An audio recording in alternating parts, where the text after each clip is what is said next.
हमारे यहाँ बड़ी बुराइयां हैं मर्दों में।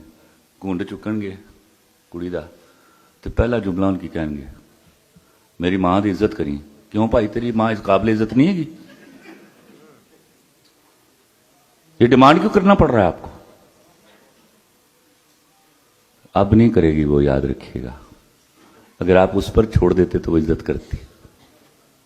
हुक्मिया इज्जत नहीं करेगा कभी कोई। मेरी शादी हुई तो मेरी उम्र 19 साल 5 महीने थी। मेरी बीवी की उम्र 15 साल 8 महीने। हाँ, शनाख्ती कार्ड नाम भी मसला भी होंदा तो मैं कर लेनी सी जे।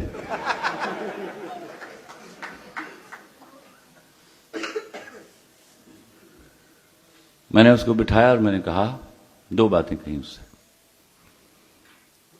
मैंने कहा मुझ पर हुकूमत करना, बस साल के 4-5 दिन जड़े ना बिहेव लाइक अ स्लेव, मेरी भी इज्जत रह जाए ना।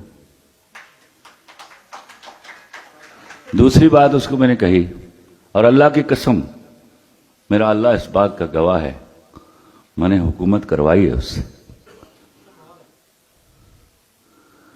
दूसरी बात उसको कहा कि देखो तुम अभी छोटी हो, ऐसी किसी लड़की से दोस्ती ना करना जिसका ब्रेकअप हुआ हो। यह नहीं कि वो बुरी होगी, उसको अच्छा नहीं लगेगा हम दोनों का मोहब्बत करना। तीसरी बात जो सबसे अहम है, जो मैं अपने खानदान में देखता चला आ रहा था, मैंने वलीमे के अगले दिन अपने अब्बा और चचा को बिठाया सामने। चचा से दोस्ती थी तो उन्होंने सवाल करने होते हैं, अब्बा बात समझते थे मेरी कि प्लीज गौर से सुनिएगा।